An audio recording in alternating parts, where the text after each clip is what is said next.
computer. And let's go ahead and get started. So Donald Kelly, thanks for hosting this one. And I'll turn it over to you. Thanks, Richard. I'm excited to be here, and thanks Salesforce for putting this together, making it happen. I'm super pumped for this amazing panel. I got Ian, got Bilal, we got Chantel's coming in. It's fun. This session is all going to be around helping you to close without that old school pressure close. There's a lot of great insights here. We have an awesome group of people, and they're perfect for this. But I want to go over a couple of housekeeping rules as well. You know right away that this is being recorded, so you can see it, and we're going to also have that available later on as well. And as Richard mentioned, we have questions. We love your questions. This is not a traditional stale webinar. We want to have like that conversation. So if you have anything that's just pressing, please, please, please, Richard will communicate with me and I'll put those up in the chat. And I'm curious to find out where everyone's from. And it's not like a large group. So go ahead and drop in the chat where you're from, where you hail from. And also, if you feel inclined, you'd like to connect, go ahead and drop your LinkedIn link below as well, so we can actually connect with each other and have some like good conversation here. My name is Donald. As I mentioned, I run an organization called the Sales Evangelist and a sales podcast called the Sales Evangelist. And I'm super pumped to be able to be on this panel as well. I want to introduce my panelists, my fellow panelists here, and have them take a moment and jump up on stage and talk about themselves for a minute. So why don't we go ahead and kick it off with Ian. Ian, tell us a little bit more about you, bro. I'm going to jump up on stage. That's kind of the equivalent, because I've never had that with the Zoom intro. Ian Koniak, I spent 19 years selling at two companies. I started at Ricoh, where I was selling more transactionally, copiers and printers as an IC, and then grew that and eventually became the director of sales, where I had 70 sales reps, 10 sales managers. And then I went to Salesforce, which was our customer, got to spend 9 years in strategic selling. So I kind of crossed that sales leadership and enterprise selling, where at Salesforce, I was their #1 account executive. And now I get to coach people and teach them how to sell. So that's me. Ian Koniak, man, come on, bringing the good stuff. Chantel George, come on, Chantel. Hi, everyone. Thank you so much for having me here. I'm Chantel. I am the CEO and founder of Sisters in Sales, which is the largest and the fastest growing community for women of color in sales. And we actually just came off of our 5th annual summit, where we had a record-breaking 600 women of color in sales in the room in New York for 3 days. And so we were really proud of those efforts. But in terms of my seller background, I've worked at big tech and startup companies, leading teams, sales management experience, and one of the first of many to be awarded President's Club at companies like LinkedIn and Twitter. So super excited to be here and to share wisdom with you all. Oh, yes, round of applause. And Ben Bilal, take us home, bro. Hey everybody, Death to Fluff, Bilal here. I've been one of the founding sellers at 7 different startups, a couple that became Fortune unicorns, one that went IPO, and one that was acquired by LinkedIn. So very familiar with the experience of transitioning from founder-led sales, actually trying to build out a sales team and growing it. And I post really regularly on LinkedIn about just all the stuff I wish my sales training had taught me, but didn't. That would have saved me a lot of time and pain and heartache. So you'll find that content with Death to Fluff. Death to Fluff. All right. So let's dive in heavy straight into this thing. All about no pressure closing. And with all the years of experience that we have here on this panel, this is going to be straight fire. So if you know someone that didn't join, tell them they're missing out. Let's start with I want to dive in with this question. Closing is not the same, of course, across different industries, right? I mean, across different enterprise to SMBs, it can vary a little bit. So I want to hear from you all real quick, the difference between closing as an SMB level versus closing at an enterprise level. Bilal, if you want to take us, because you have a lot of experience there, kick that one off for us. What are some of your thoughts on that? Yeah, and I've had the luxury, I guess, or the fortunate nature of being able to do both at startups, primarily SMB and commercial, and a little bit of enterprise. And I can tell you right now, the #1 thing that's the biggest difference is the number of stakeholders involved. When you're doing 15, 20, 30K deals, you're talking maybe 2-3 people max. When you start pushing 6 figures, maybe up to 7 figures, it's a whole host of people, different departments, competing interests, people that have nothing to do with the product, but everything to do with the buying decision and things of that nature. So it gets pretty messy quick. And I would say from an SMB standpoint or commercial standpoint, there is some validity to hard closing. There is some validity to moving fast. There is some validity to kind of pushing people, while that wouldn't necessarily work or fly at all in an enterprise cycle, which I know Ian and Chantel probably are more familiar with or have more experience with given their roles. Yeah, Yeah. and with that, go ahead, Ian. I was going to say the big difference I see is speed, right? With the smaller deals, there's going to be two extra ones, right? Besides stakeholders, one is speed. The smaller deals can close faster. You might have 2, 3, 4 calls, and you're dealing directly with power that can move quickly, and their business can move quickly. It's more agility in those businesses. And the second is just simply deal size, right? For the enterprise deals I closed, I remember my last year at Salesforce, there was a guy who told me, he was the executive vice president of the Fortune 500. He told me, Ian, if this isn't a $30 million problem, I don't want to talk about it. You can talk to my team. And that's very typical when you're at that C-suite for the Fortune 500, is they're thinking about the big problems. These are billion-dollar companies, hundreds of millions of dollars. And if you're selling a transformational type of solution, there's going to be a lot of change management. There's going to be a lot of competing interest, and you really do need to create that alignment. Versus with small companies, it's just easier and faster to move, and you just don't have all those complexities. I want to actually get this out as well from everyone.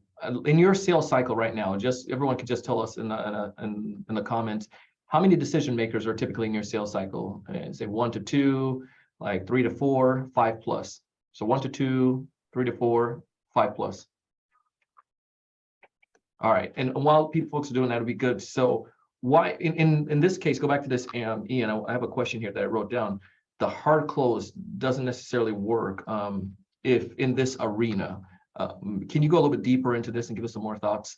Yeah, I mean, there's a lot of reasons here, but I came from copiers. Like I said, I purposely led with that in the intro because that is an industry where it worked very well. And I was taught all the hard closing tactics. And, if I gave it to you for $1, would you buy today? So it's clear that, I mean, everything you don't do, I was taught, and that was kind of where I grew up. And then I took that to Salesforce, and it did not work. And there's many reasons. I went straight to the enterprise, but I'd say the number one reason is they want partners. They want people who can work with them together to help their company achieve their biggest goals or solve their biggest problems. And when you're going in with that hard close approach, basically you show yourself as someone who's more interested in yourself than you are in helping them achieve their goals. And it's a long-term commitment. It's a long-term investment. They don't want to stay with you for 3 months and try it out and see how it goes and then change. They're looking at any strategic partnership as a long-term investment, and they want to get it right because it means a lot of change. It means ripping out stuff they put in. It means reputations that,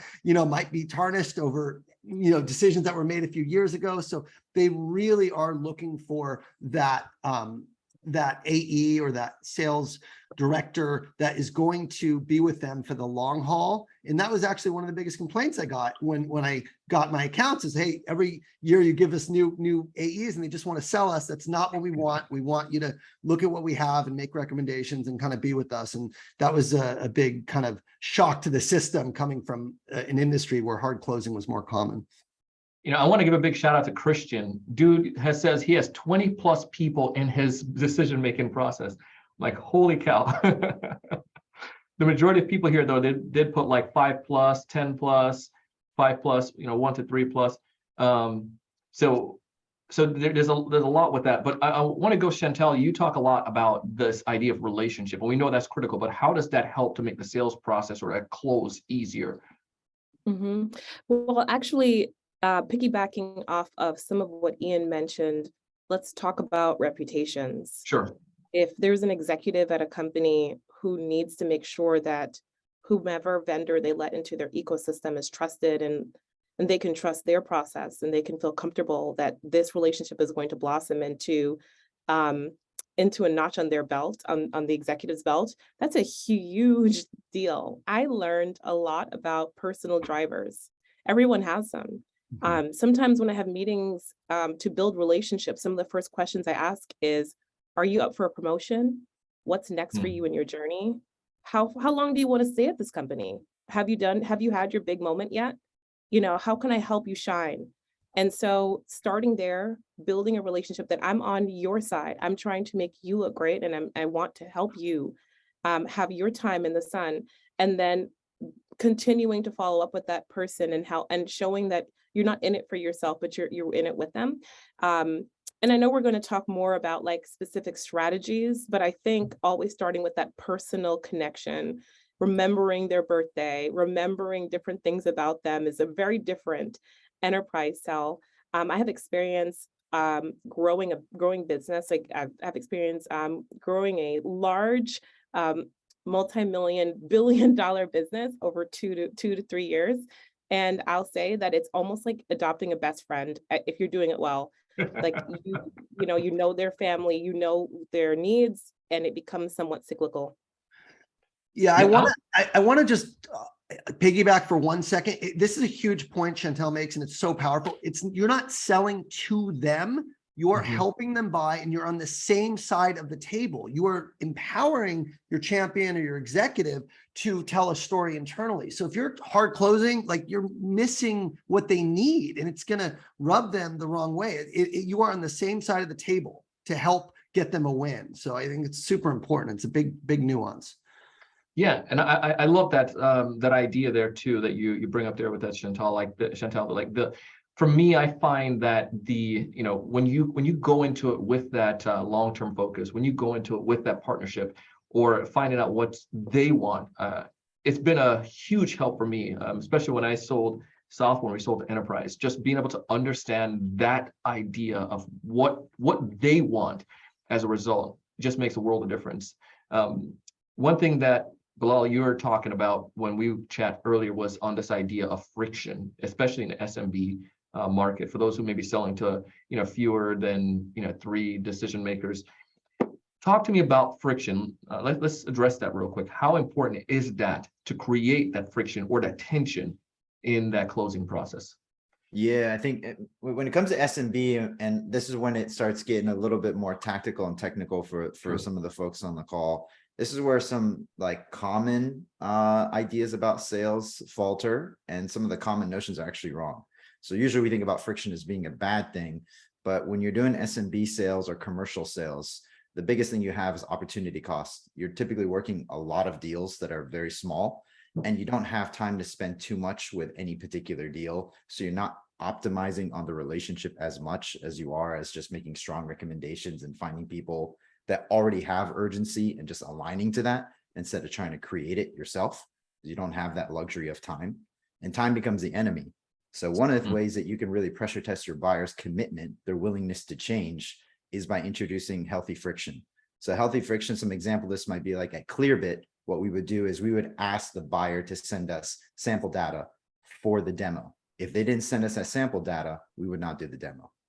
We did not use our own demo data, because we wanted to see, I mean, if they're not willing to take 5 minutes to pull something from their, CRM or area of record just to bring it to the demo so that they would have stuff that's relevant to them to see in the demo. What are we doing? At Stratify, for example, we would ask the advisors to send us just one piece of their portfolio to do an analysis on. And if they weren't willing just to take, it literally took them 2 minutes to do. If they didn't have 2 minutes to do that, there's really no reason to proceed with a proposal. So adding just a little bit of friction helps, kick the tire kickers out or push people out that aren't a fit. And when you're doing more rapid, as Ian said, the commercial sales and SMB sales typically has a much more rapid timeline. You want people to follow the pattern. And when people don't follow the buying pattern, that's a red flag. And then you tell yourself, disqualify. I want to disqualify out and only focus on the people that have the urgency and willingness to change, because the opportunity cost is too great if I spend my time dealing with somebody and then 3 weeks, a month later, they tell me they ghost me or they're not interested. That costs me too much. With that, I want to ask, there's a question that came in. I think we're going to have them come on stage if that's okay. Somebody asked a question if they're open to that, named Jim. Vincent, can you help me with that? Yeah, I was kind of liking what you guys were talking about in terms of building a relationship, and I'm just curious, like, what some of those ways are right from the beginning in discovery, how you start to do that from the beginning. Chantel, you mind sharing some thoughts on that? Depends on who. So is this an enterprise customer? Jim? Mid-market or corporate? Okay, so if I have 2 answers, so super quickly, if they are a public company, then I start with reading their earnings report. and understanding what are some key things that they may be working on right now or just finished working on. And so I ask about this. So these are the priorities. I always start with like high value questions. Here are the priorities I think I understand about your company right now. Would you say that this is what you're working on, or would you say that this is a priority for you? I'm trying to isolate the problem, but I also want to show that I did my homework. So I start there, and also that makes me see more of a partner too, that I've taken the time to do some pretty decent research about them. If they're not public, I'm sure their CEO speaks on podcasts. I'm sure there's all different types of marketing or press related. I also join their mailing list as I prospect them, trying to understand what is their marketing team positioning as important, and taking all that information and starting with some high value questions. Any other thoughts on that, Ian or Bilal? Yeah, I think in general, one of the things people screw up in discovery is they pepper their clients with questions, and that immediately breaks trust. When you come in with a point of view, which Chantel is describing, ultimately is developing a point of view on how and where you may be able to help them. I call it a hypothesis, because you don't know until they tell you, you're onto something. But fundamentally, if you go and ask a bunch of questions about their priorities and their goals and their challenges, and you know nothing about them and you haven't done your homework, people are like, why are you asking me this? Give me the context. So what I always do is go first. And I say, well, here's, typically the ways we help people in your role, and here's some of the common challenges that they're facing. I'm curious if this is something that you're seeing too. And, I'd love to get your perspective, because if you are, here's some of the ways we can help, but I haven't talked to you yet. So I'd love to get your perspective, and just kind of positioning yourself first, not so much talking about your product or service, but rather the problems you're seeing that they're probably facing, because most companies are facing these problems, is very valuable, right? So sharing first, so they have some context, generally gets people to open up and be a lot warmer, because you don't need to be an expert on their business. You need to be an expert on the problems that you solve for their role or their business or industry or whatever it is. So that gives credibility and trust pretty easily when you share first. Yeah, be a pro at problem finding. I want to bring Richard back to the stage here. Richard has an anonymous question that he's going to ask for someone. Yeah, thank you. By the way, the person who's asking this is taking this call at 2 a.m. So kudos to someone for like showing up at 2 a.m. means a lot to all of us. So I promise you, we really appreciate it. The question was really for Bilal in the first place, which had to do with about needing to sign NDAs and specifically. And so Bilal, let me go shoot. Now, of course, I lost that total question, which is, good Lord. Look at Richard not being organized. No worries. I'm assuming it's related to getting their data or giving them some homework to bring. Absolutely. Yeah. That is it. So what wouldn't they need to sign an NDA for that kind of stuff, right? From the things you were talking about. And so I'd love to hear your answer. And obviously I'll jump back on mute. And of course, I think the other panelists can answer too. Yeah. Right. Traditionally, no. Traditionally, especially if it's a small sample set. And again, this goes back to what Ian's point was about the difference between commercial and SMB versus enterprise. You're dealing with somebody that can do that without having to ask permission. So like at Full Story, I was dealing with heads of product marketing, heads of product. So there's nobody else to ask that is the head of product. If they want to pull something, they can. At Clearbit, we were dealing with people that were senior in the marketing department. So again, usually now, if you sell a certain type of product where the data is sensitive and they're not willing to share that, then accommodate the reality of your buyer and don't try to force them into something that doesn't make sense, but find somewhere in the sales process to add a step of friction. Right now, that might be something as simple as them bringing on a particular person onto the next call. And if they're not willing to invite that person on the next call, then it doesn't make sense to proceed. You want to find somewhere to pressure test your buyer, again, the willingness to change. because you cannot create urgency in SMB and mid-market deals. It doesn't work that way. You don't have the time to develop these like long tail stories and business proposals and mutual action plans, et cetera, et cetera, et cetera. That's not the nature of those deals. It's not worth the time to do that. Where you want to find is just people that already have that willingness to change, and then you're just aligning to it. So that's a great way to do it. And you can get creative with these homework assignments for your buyer. They could be different things. Sometimes it's just people pushing for a proposal and you telling them, before we do a proposal, traditionally my buyers want to see X. X is typically shown to Y within the company. Are you willing to bring in Y so we can view X before we jump to the proposal? Again, if they're not following the pattern of how your buyers typically buy and they're deviating from it, that's a red flag. I push to disqualify, and then I say, now you explain, you give me the business case why we should proceed, because everything you tell me so far shows me that this might not be a fit, might not be the right decision right now. Chantel, any thoughts on that, Ian?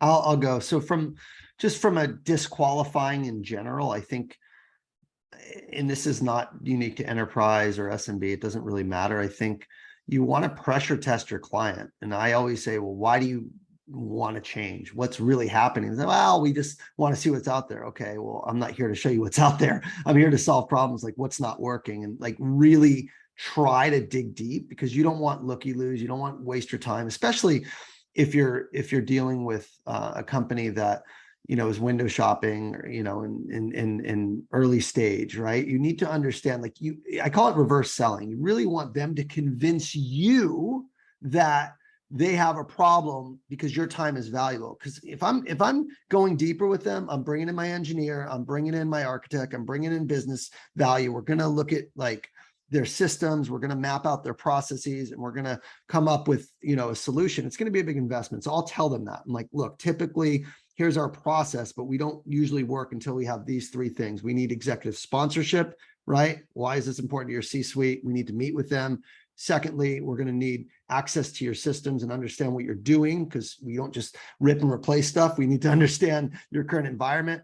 Third, we're going to need to make sure that, you know, we understand your timeline and what's driving this. So whatever, you can pressure test those things pretty early on, but I always want the client to convince me that they need my help, because when I go in, I go all in. It's a huge investment of not only me, but my team, and I got to get those resources aligned. So I think that doing that early on is a form of pressure test, is ask the tough questions and really dig deep if you don't get the answers that are convincing you that they actually need help. Yeah. Did you have any thoughts on it?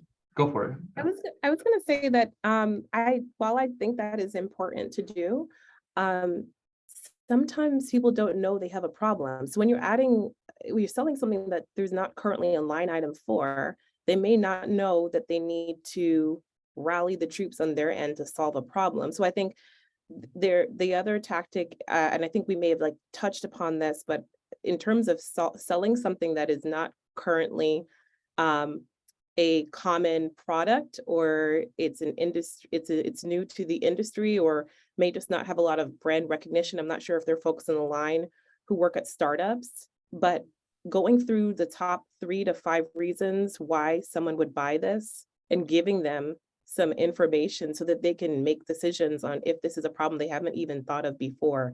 That's also valid. Yeah. Chantel, you got some, Teresa says same thing with me too. That's often a boat that she falls into as well. And there's another question that we have relevant to this. I'll go ahead and read this for you. It says, as a sales professional, it's a long one here.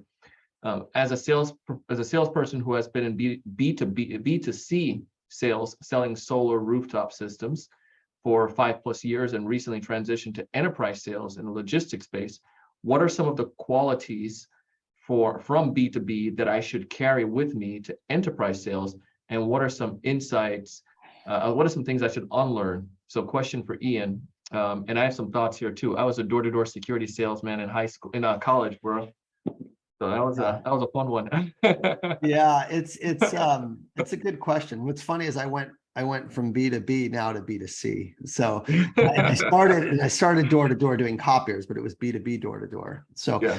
I have a lot of respect for the door to door folks. And it's I mean, there's a lot of qualities you should keep. One is grit. determination, resilience, being able to handle rejection, knowing your numbers and your activity. I don't care if like you sell enterprise or if you sell small, you need to know what your metrics are, right? You need to understand the number of meetings you need to have that create the pipeline based on your average deal size. You need to know your close ratios. So a lot of that is really tracked well when you're dealing with those high volume door-to-door type of space. You also need to, the cool thing about door-to-door is you can connect with people and really understand, what's important to them at the individual level. You want to take that with you. So I don't think it's a matter of unlearning anything. It's more a matter of like what to take with you. I think the grit and determination can apply really well because a lot of people like, I found an enterprise. I came and was rookie of the year when I moved to Salesforce, and I beat people that had been 20 years selling SaaS, right? Because I had that drive and determination. But frankly, a lot of the stuff you need to, I guess, new to learning would be how to multi-thread, not pressuring people to the point of this panel, because they can't buy. The people that you're talking to are not the signers. They need to get their security team involved or their IT team involved. You need to understand what the decision process is and really dive in and understand, who are the key stakeholders. Because in a B2C environment, when you're going door to door, it may be the spouse, right, that they have to talk to, but typically you're talking to the decision makers. So that's a new muscle. And for anyone that needs to kind of learn that skill, I think the Challenger Customer is a great book because it talks about multi-threading and how to activate change agents or mobilizers inside of a company to sell on their behalf. So I think it's really that multi-threading. You're going to need to know how to put a business case together. You're going to need to understand, different personas and roles within an organization, right? There's so much to learn. It's very different, but I think that core internal qualities that made you successful door to door, definitely don't lose those, because those are going to be your biggest asset in the enterprise where patience is required. Yeah, one of the things that, and I go back to what you said there, that grit part is important, because when I did door to door, we were to go out, you're full commission, right? And it was the summertime. You go into a city. I went to Memphis. Never been to Memphis before. Was in Indianapolis. And in the morning, you're out on the doorstep, like say by noon, per se. We had a morning meetings, and you're going till like 8 o'clock at night. So it was either you close something so you can pay for rent while you're there, or you get on a plane and go home or drive home, right? So there's just a lot of pressure into making sure you do stuff. And I think sometimes what I took from that world when I came to B2B was the simple fact that you had to make things happen. You had to think more like an entrepreneur when I got into my sales arena. And I think go back to this idea of that grit was very, very helpful for me. But what wasn't helpful was I wasn't patient, Ian, because I wanted that sale like right now. I'm used to making that money in 45 minutes. But then when I got into this world, and I sold to city county governments in K-12, and that would take anywhere from sometimes like 9 months to 18 months. There's a really long cycle. But the point though was I recognized that I needed to be more patient. I think a couple of you mentioned that already. And I also need to recognize that the tactics of just like that quick, takeaway and some of those old school Ben Franklin type clothes wasn't going to work in a scenario like this. And you hit on some of those points already. Richard did have a question though, and I think you could probably all jump in on this. This is something that you said, Ian. How do you navigate the leadership who pushes for the close when you know it's not the right thing? So if you don't mind jumping into that and have Chantel say something on it as well. You have some experience there. This is Richard posted this question. If it's not right for them to close and the leadership is pushing for it. Yeah, So in other words, telling the customer not to buy yet. Is that the essence of the question? I think if you got to think about this, right? Fundamentally, the leaders might want to get changes really quick and might want to skip some steps, but maybe you don't have the implementation team ready. Maybe they're not ready as far as their resources. I think it's really important to sell with integrity and not set the customer up to fail. And you just explain, if you do it this way without these key components in place first, you are setting yourself up for failure. We need to make sure we have the right implementation plan. As much as I'd love you to sign today, and I want you to, we will work as fast as you can. And I love that you're urgent, but we need to get these, these T's crossed and these I's dotted. And these are the key things that we need. And can you activate and get me, there's nothing better than an executive working with urgency, but you can't skip steps if it means that they're going to fail or potentially, that they're not going to implement successfully. So Ian, I'm going to jump in Let me again. go back and do a quick correction on that there. Go ahead, Richard. I was just going to jump in and just say, what about it, Ian, when it's your leadership team who's pushing you to close? I got it. Right? Okay. Like, this is, I was going to say it's a good problem to have if it's their leadership. Yeah, this team. is- That's this like, is- okay, sorry, I let's wasn't go, let's contextual go, enough, let's but- get these things done. If it's your leadership, look, you got to treat it as a business. You got to treat it as your own business. So I get this all the time from my clients and I hate it. Sales leadership is broken. I think we all know that. People need to hit their numbers. There's a lot of pressure, especially now with what's going on in the economy. And honestly, like a lot of leaders just want to close the deal at the expense of the relationship or potentially expense of the bigger deal long term. And I've made the mistakes of trying to go in and squeeze that small deal now in the bigger deal basically didn't happen, or potentially the relationship blew up because we were trying to pressure them. So I think at the essence of no pressure closing is doing the right thing and using your judgment and treating your customers and your territory as your business and really pushing back in your leadership and explaining why this will damage the relationship, why this isn't the right thing for the client, right? Because at the end of the day, if you have to wait until next quarter to get the deal, or even next year, fiscal year, because of things that they have to do, like a board meeting or something. I mean, you're always going to try to incent the client, but if it's completely unnatural, you're going to lose them. It's going to rub them the wrong way and you're going to blow up the relationship. And when you're an enterprise and there's only a few accounts you have, you cannot afford to do that, especially if you're going to have the account next year. So I say do the right thing and make sure you make the case internally to your leadership as to why what they're recommending is actually going to hurt the company and them in the long run. Chantel, any thoughts on this? You ever had that? Yes. I feel like there's subtext there when a sales manager is asking you to push on a deal or to sell at all costs. And if you are able to create a relationship with your sales manager where you have transparency, or your leadership where you have transparency, most of the times it's actually that they need a good story to tell the CRO, or they need a good story to tell their manager or their director. That's really what it boils down to. And if you could help them tell a good story, it's not, oh, I'm not going to do this now and that's it. It's, I might not push on this particular solution now, but I have 2 other deals in the pipeline that I think are going to materialize soon. Put it in a nice blurb, send it to him or her, and then that way they can bring it to their manager and they can sound confident about what's going on in your world. It's politics. They're corporate politics weaved into some of these situations, and that's more or less what it is. And so it just depends. It boils down to the relationship you have with your leadership. Here's a question that came through, and I'm going to toss this over to you, Bilal. Like you can kick it off. The biggest challenge right now in sales is the status quo, and it's affecting a lot of salespeople. How do you help clients overcome the status quo, especially when it's going to be tying to the close? Yeah, thanks for asking, Niraj. Good to see you, man. So this is like the heart of sales, which is dealing with status quo bias and indecision. As buyers are stuck in it, and it's really hard. It's hard to make any change is hard, regardless of how easy we like to sell it. Change just requires time, requires energy, and it's always easier to stick with the status quo. The best way to challenge the status quo is to provoke, is to cause a provocation. And provocations work really well when you do something that's binary. So I'll give you an example what this means. There's 2 types of sellers. There's sellers that sell with stories and sellers that don't. That's a provocation. It's not true. Of course, there's not 2 types of sellers. There's millions of types of sellers. You don't always have to sell with a story. And some sellers do sell with stories. But just the fact that I said that made you pick a camp on which one you wanted to be, because I provoked you with a binary choice.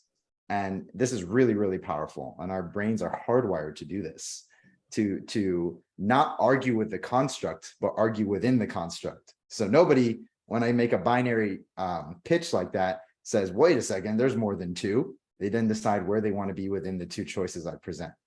And you can be really smart with this. And this is regardless whether you're doing SMB, commercial, or enterprise sales, causing this provocation. And this is something that's taught in a lot of different sales trainings. Challenger calls it commercial insights. Winning by Design has a name for it. If you read David Primer's book, Sell the Way You Buy, he gets into it as well. But this is the way you do it. This is how you challenge the status quo. And essentially one of those choices is a negative choice, is a backwards choice, is one that has negative connotation. And one of them is a positive, uplifting one that aligns to the buyer's aspirations. And that's how you create this urgency, or at least this sense of emotional limbic brain messaging that makes them want to remove themselves from the status quo and get closer to the desired state or desired outcome that you're presenting. Any other thoughts on that, gang? I think one way to challenge the status quo, and I love what Bilal is saying. Look, this is basic change science, and I love the topic of why people change and motivation in general. And I'm going to quote Tony Robbins just because I really like him, and I met my wife at his firewalk, so I'm partial to Tony Robbins. But he says that change occurs when the pain of staying the same is greater than the pain of changing. Right? It's hard to change. So a lot of times, to Chantel's point earlier, is people don't know they're in pain, right? So you have to introduce the pain that they're in based on the problems you solve, right? You do have to educate them as to, hey, you're doing it this way. You may not know there's a better way, but here's what it's costing you to do this way. So the simplest answer is, when I say the pain is staying the same, there's really two reasons and two specific things you want to get to, is the risk of staying the same, right? If you don't change right now, you are missing an opportunity. So in someone tells me like the recession, we're not doing anything. I'm like, well, that's exactly why you need to do something, is because we are in a recession. This is the time when you need to eliminate manual processes. You need to do more with less. You need to streamline and automate. Let's look at this. Let's see where we can help, so we can put some costs in and prevent you from more layoffs, more stock down, so it's really using that to your advantage, right? And the second thing is quantify their costs.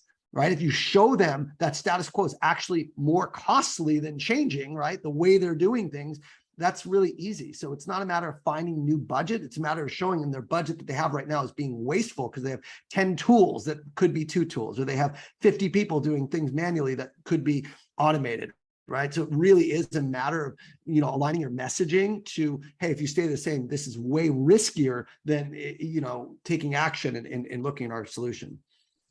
Chantel, any thoughts there?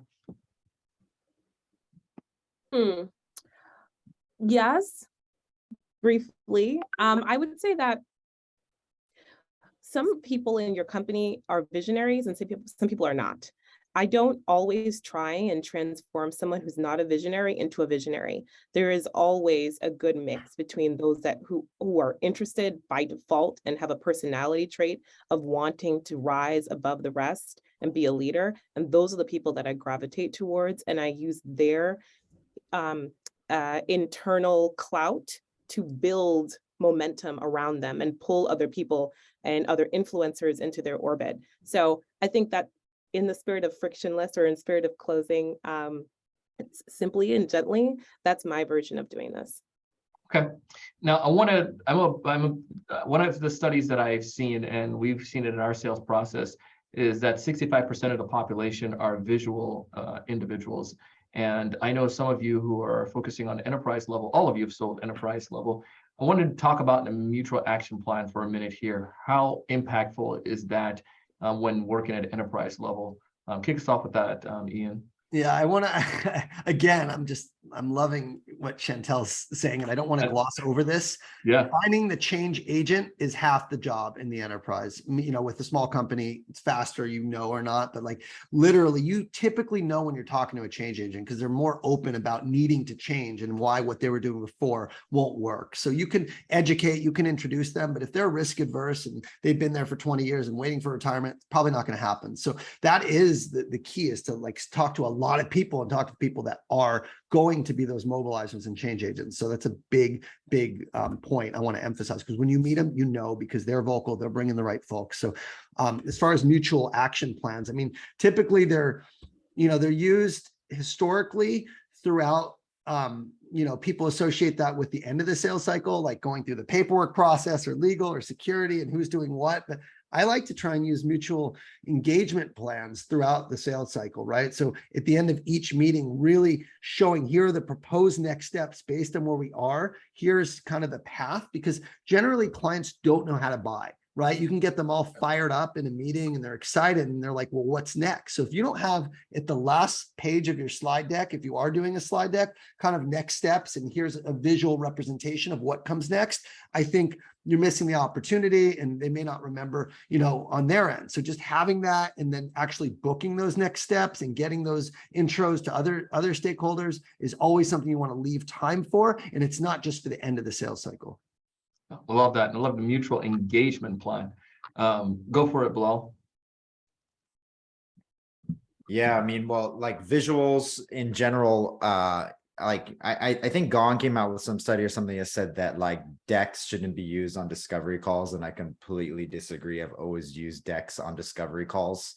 I've used a discovery deck, not a sales deck. And the difference in discovery deck is it's very pain oriented. It often talks about the market, the visuals, where the competition is. I introduce the competition in my deals without being asked because I see no harm in sounding like an informed person, professional about my space to my buyer. And I've never seen a seller lower their status by sounding informed.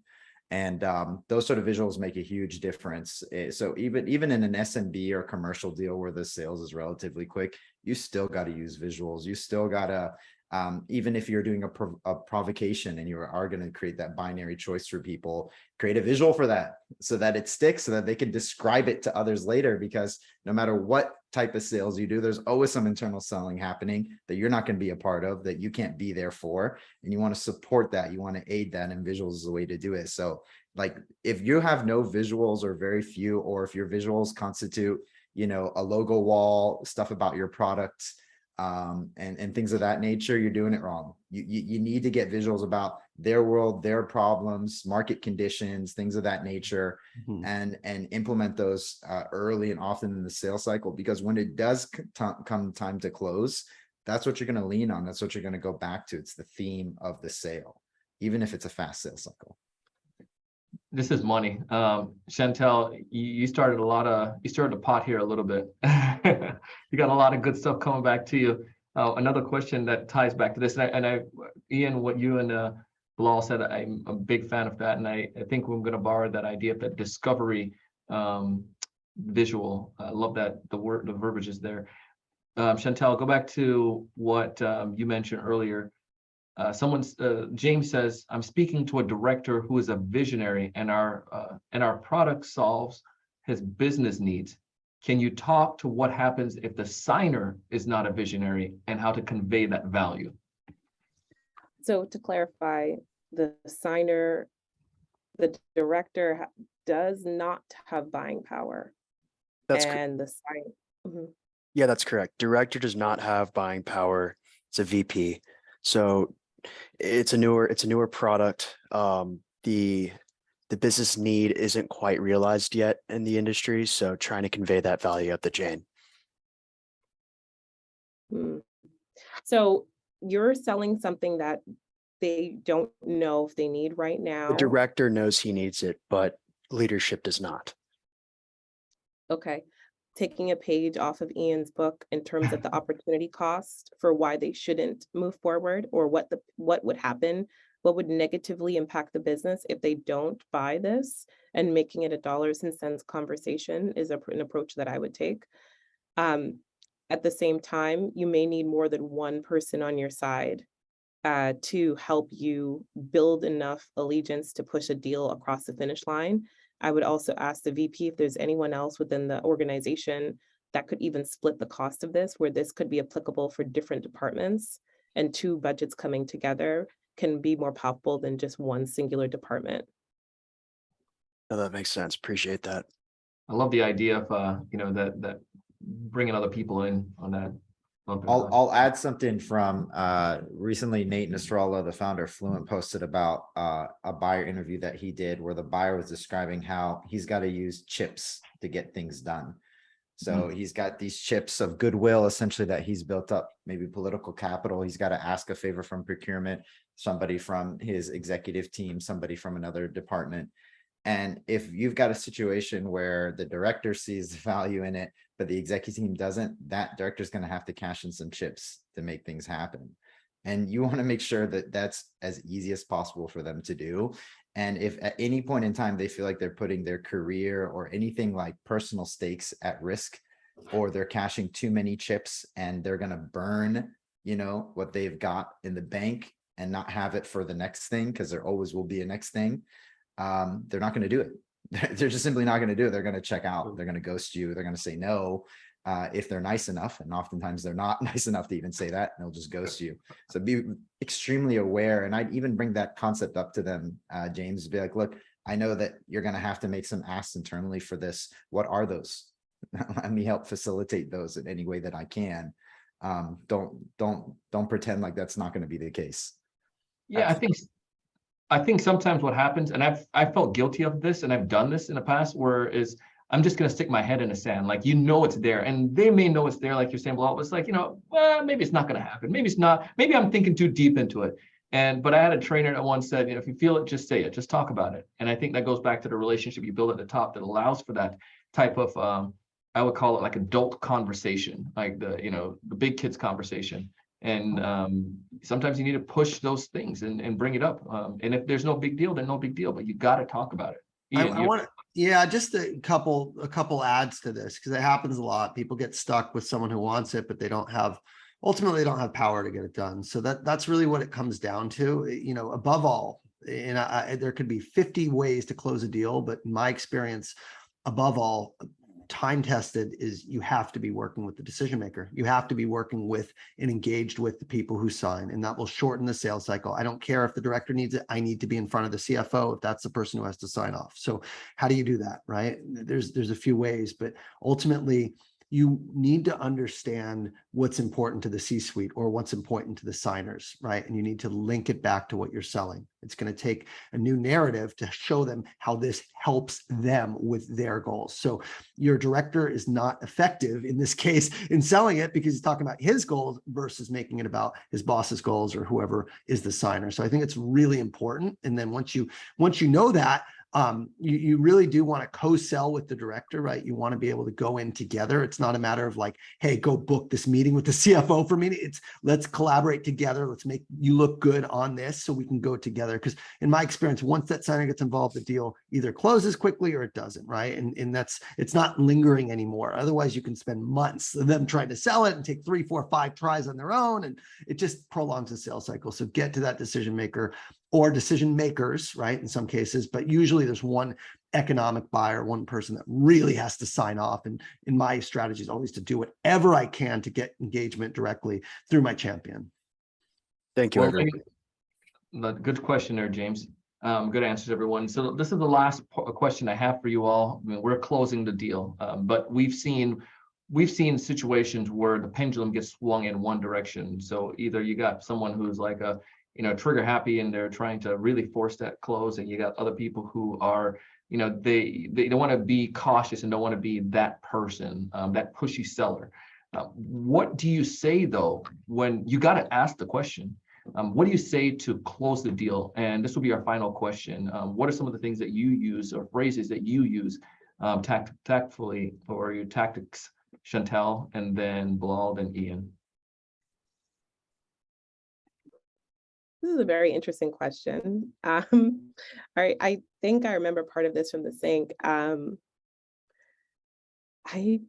say, let's get started. I mean, I ultimately, and it's funny, I just going back down memory lane, my first ever job working in sales, I did cold calling. I called 100 companies a day. I sold to local businesses, and I got all the way through the script, and a manager had to put a Post-it on my computer to say those 3 words, like, let's get started.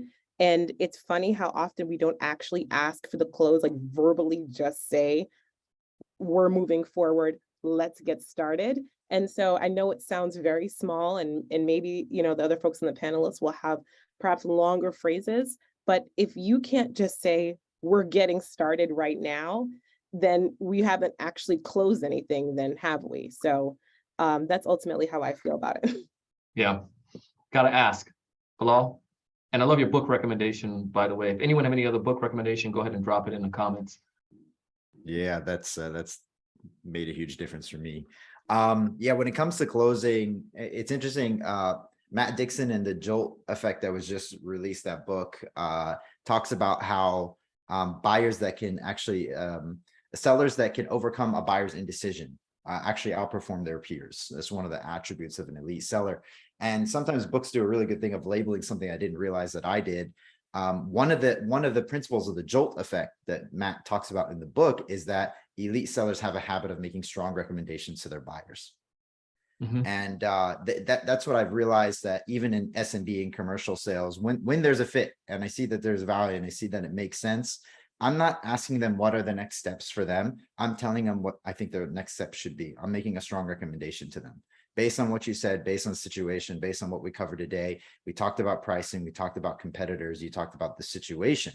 I highly recommend you do this. Other people similar to you have done this in the past. This is the pattern they typically follow. Would you like to proceed? So at some point, the table needs to turn a bit, because there's no such thing as a professional buyer. You're the professional seller. You do this day in, day out. This might be the one conversation they have all week, month, year about the subject you're talking about. This is the same conversation you're going to have week in, week out for the remainder of the year. So at some point, you have to take the burden, okay? And you need to take the reins, and you need to step in with a strong recommendation and help facilitate what the buy should be. Because people don't go to school on how to buy. And oftentimes we just assume our buyers know what they're doing and can get things across the line. And that's just not the case. It's not the case. So at some point, take the reins, make a strong recommendation, let them know how this goes. And if there's a visual to that, great. If there's not, that's fine as well. It just depends on what you're selling. Love that. Chantel, I think I'm making a t-shirt about that. Let's get started. I was gonna wear it around the office. I love this as well. Bilal, your ideas here, just super powerful. You're very insightful in your stuff. I had Matt Dixon on my show the other day, and bro, that jolt effect, if you haven't read that book yet, check it out. It's amazing. Ian, take us home, homie. So, man, how to close without hard closing. I think the easiest thing is the assumptive close, right? If you've done everything up to that point right, it's assumed they're going to work with you, right? You can solve their problems. It makes financial sense. You're dealing with the right people. Here's how we get started. So you know, all I need is your authorization here. I'm going to send you the DocuSign. Are you the signer? Is there someone else that needs to also sign? Who should I send it to? And when can you have it back, right? Just being direct and just kind of giving them instructions and making sure you understand the decision process. A lot of times, sometimes it's procurement that has to go through and sourcing. So just working with them on validating what is the actual signing or paperwork process. And you know, I know you want to get started and this is great. Here's how we do it. Typically we'll send the DocuSign over. We have to get our implementation team started. It takes about 3 weeks to get them, but this paperwork is the first trigger to get everything else going. When can you get that? When can you get that back? And who should I send it to? Right. So it's really about helping them buy versus a hard close. And if they do push back, well, we're not ready. That's when you can start asking, well, help me understand, what is it that you still need to do? Maybe there's a security review, maybe there's something else, maybe you missed a step, but it's really just assuming that the right thing is to move forward rather than make it some awkward close question. You know, do you want to do this or not? You know, it's really just helping them. Here's what you got to do. When can we get this back? That's how I like to approach it. Oh my goodness, good stuff here. I just want to say I've had a great time on this panel. I want to appreciate all your stuff here. I love the direct there, Ian. When can we get this back? All of us have probably had those situations, send out that PandaDoc or DocuSign, and you know when people click on it, but there's no when you get it back. So love that. One thing is when they click on it, I'll call them out. Like I will see, Right hey, I there. saw it open, but it wasn't signed, right? Don't beat around the bush. Like like that's the thing. Like people are afraid to ask for the business. Like if you want to do this, you know, by this date, like we talked about, we need this, you know, back. And I'll start texting people. I'll call. Like when you have that momentum, you got to jump on it, because anything can change at any time. People can get fired, you know, people can ask questions. So you really need to jump when it's hot and reel it in. So stay on top of it and don't be afraid to like challenge if it's open 3 times, but not signed. Yeah. It's your moral obligation. If you know this could solve their problem, then do it. It's not being pushy. Love it. Ladies and gentlemen, Ian's information, Chantel's information, Bilal's, my information is down below. Please connect with us on LinkedIn. We'd love to be a friend. If you want to continue the conversation, go ahead and hit up each of these panelists, ask them questions. They don't bite, only on Wednesdays. So today you're totally fine. So go ahead and drop that in there. Salesforce, thank you so much. Appreciate it. Richard, and also the Harris Group for all your amazing work to help us make this thing happen. Appreciate you. And until next time, let's go out and make some money. See you all.